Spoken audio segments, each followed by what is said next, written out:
요즘 급발진 걱정에 운전대 잡기 겁난다 이런 분들 굉장히 많으시죠.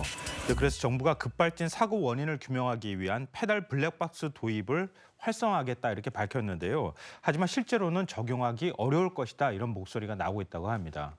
어제도 저희가 잠깐 언급한 적이 있는데 네. 페달 블랙박스 이게 뭔지부터 얘기해 주시죠.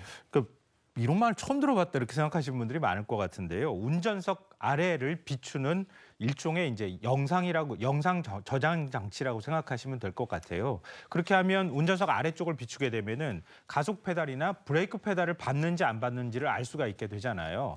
근데 급발진 사고가 발생했을 때 제조사들은 그동안에 원인 불명의 이유로 페달이 눌린 것이다 이런 주장을 반복해 왔거든요. 근데 이런 블랙박스를 설치한다고 하면은 제조사의 주장이 맞는지 아닌지 확인할 수 있게 되는 것 아니냐 이제 이런 얘기인 겁니다. 네, 이 페달 블랙박스가 설치되어 있으면 계속해서 이야기 나오고 있는 급발진 사고, 그 원인을 규명하기가 확실히 도움이 되지 않을까 이런 생각이 드는데 이게 의무화하기는 어렵다는 건가요? 네, 맞습니다. 이게 제조사들이 반발을 하고 있기 때문이기도 한데요. 정부가 이미 지난해 국내 완성차 업체에 페달 블랙박스 설치를 권고한 바가 있다고 합니다.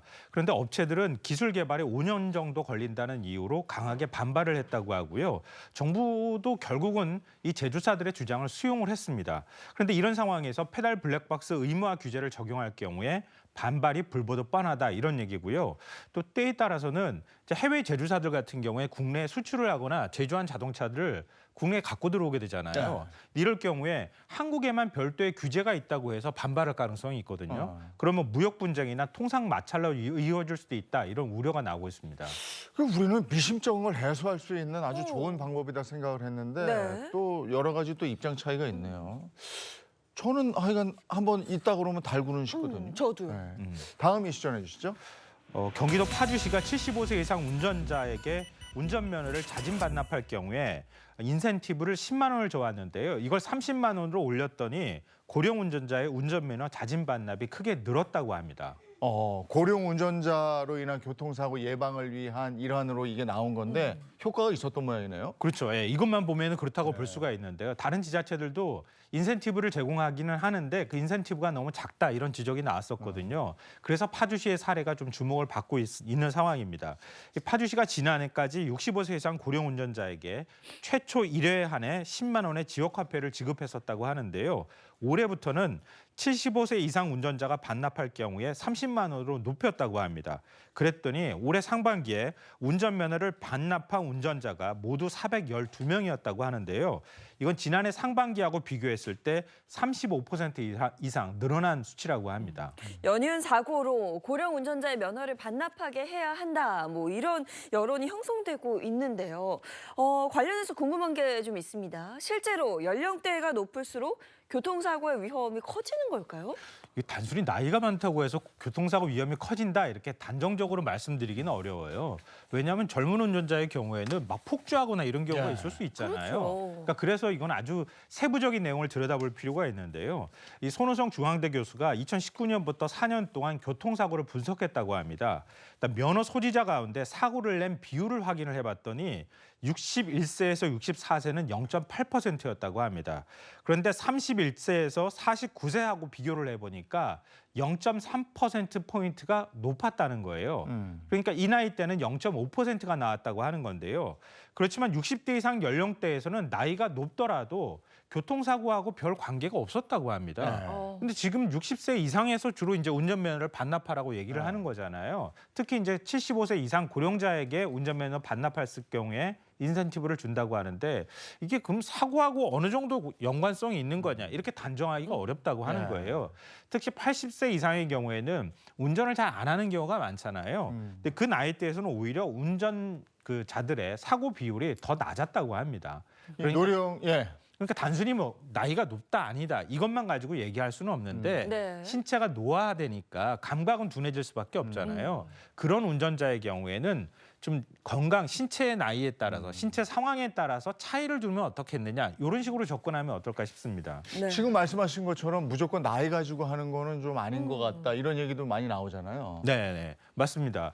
그러니까 지금 우리나라가 초고령 사회에 조만간 진입한다는 건 다 아실 거예요. 16년 뒤인 2040년에는 전체 고령 인구의 76%가 운전면허를 소지하게 된다고 하는데요.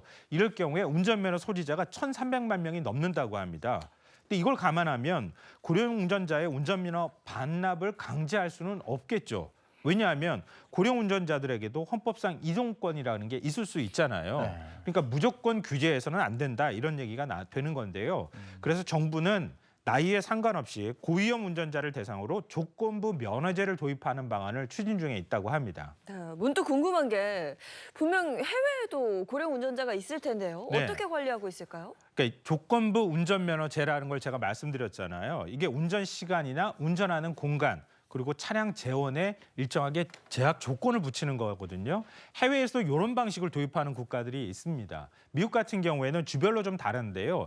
캘리포니아 주의 경우에는 70세 이상 운전자는 운전면허 재심사를 받도록 하고 있습니다.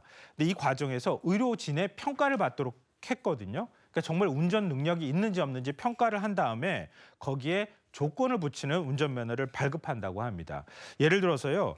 주행 시험을 거친 다음에 거주지 내에서만 운전하시는 게 좋겠습니다. 라면서 조건을 붙여준다고 하는 거예요. 뉴질랜드 경우에는 75세 또 80세 그 이후엔 2년 중으로 면허를 갱신을 할 때마다 의사의 운전면허용 진단서를 또 제출해야 한다고 합니다.